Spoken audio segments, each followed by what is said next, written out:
Quelles sont les questions essentielles à poser lorsqu'on fait une visite dans un bien immobilier? Eh bien écoute, si tu te poses toi-même la question, la réponse elle est là, tout de suite. Donc je te dis à tout de suite.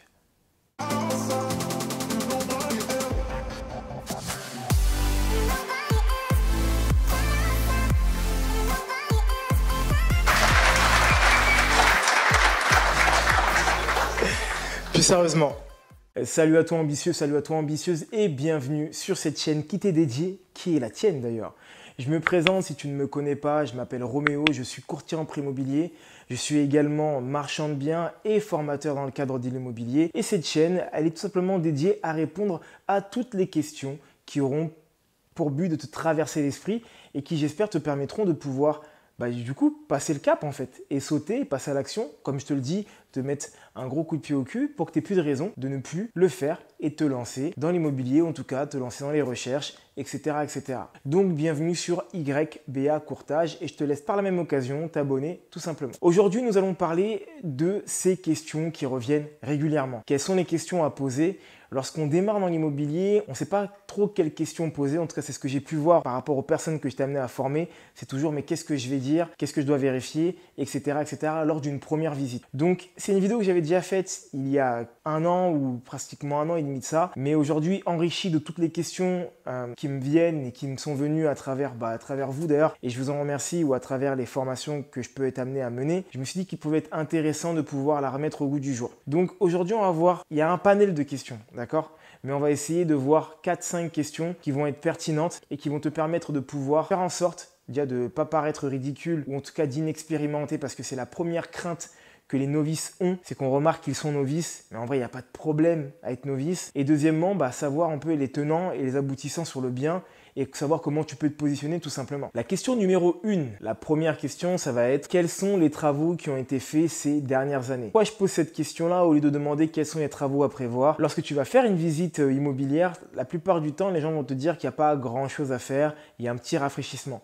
Et je pense qu'on n'a juste pas toujours la même notion du rafraîchissement. Donc demande plutôt quels sont les derniers travaux qui ont été effectués. Si tu es dans le cadre d'un immeuble par exemple, tu vas très vite comprendre ce qui te reste à faire. Si le mec te dit les derniers travaux ont été de changer les fenêtres, très bien, donc vous n'avez jamais changé la toiture, vous n'avez jamais mis un coup de peinture, vous n'avez jamais changé les lecs, et bien là tu vas directement comprendre le nombre de postes qu'il pourrait y avoir en termes de travaux à faire. Néanmoins, n'oublie pas qu'il va y avoir le DPE, donc le diagnostic énergétique de performance énergétique, qui va te permettre également de pouvoir connaître les anomalies. Mais ce diagnostic-là, il ne va pas prendre tout en compte, d'accord? Donc essaie de partir à la pêche aux informations pour essayer de comprendre ce qu'il y a à faire, en tout cas ce qui a déjà été fait, tu peux comprendre et en déduire qu'il n'est pas à faire. Tout bien sûr va dépendre de la durée et la date à quand est-ce que ça a été fait. En question numéro 2, j'ai envie de te dire pourquoi le bien est en vente. C'est une question que moi j'aime beaucoup poser et que j'invite vraiment les personnes que j'accompagne à poser. Pour la simple et bonne raison que lorsque tu demandes pourquoi le bien est en vente, tu arrives à comprendre et cibler le profil. Récemment, j'ai un client que j'ai accompagné, d'ailleurs il y a une vidéo qui va bientôt paraître là-dessus. Il a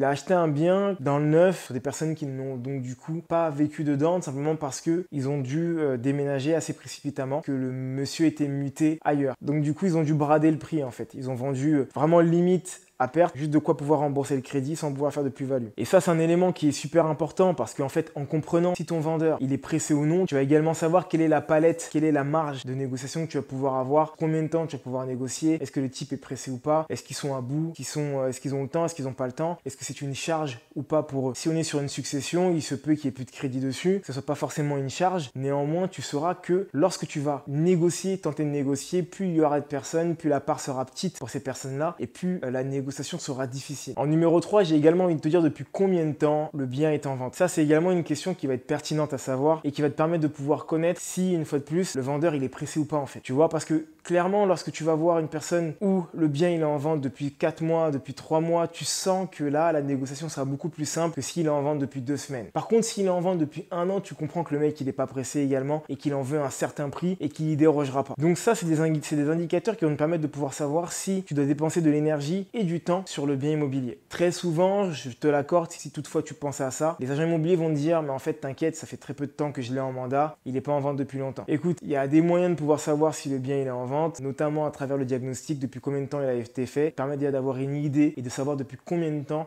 le vendeur avait décidé de vendre le bien. La dernière question que j'ai envie de te dire, donc on est sur la 4e question, mais juste avant ça, j'espère que cette vidéo tu l'as kiffée. Et si c'est le cas, je t'invite simplement à la liker et à la partager à un grand nombre de personnes. Ensuite, je viens de te dire que si tu veux rentrer en contact avec moi, mon ambitieux, c'est simple. Il y a des liens qui sont juste en bas et qui te permettent de pouvoir le faire. Donc je t'invite à swipe juste un peu plus en bas, à cliquer sur les liens, à rentrer en contact avec moi et ça pendant une dizaine de minutes et ça totalement gratuitement. Donc la page de pub étant passée, nous allons parler donc du coup de la 4e question. Cette 4e question, c'est depuis combien de temps le propriétaire est-il propriétaire de ce bien? C'est une importance également et je vais te dire pourquoi. La première importance, ça va te permettre de juger s'il a encore du crédit ou pas. Si ça fait 30 ans qu'il est propriétaire, déjà, il n'y aura pas d'impôt sur la plus-value et ensuite, il n'a plus de crédit normalement. Donc du coup, la négociation sera beaucoup plus simple, beaucoup plus malléable parce qu'il sait qu'il ne va pas perdre grand-chose, il fait forcément une plus-value, il n'y a plus de crédit dessus, il n'est pas pressé non plus. Donc du coup, il va falloir donner des bons arguments pour pouvoir acheter son bien. Si ça fait très peu de temps que le propriétaire, il est propriétaire de ce bien-là, du coup, là, ça peut soulever d'autres questions. Quoi il vend, on en a déjà parlé.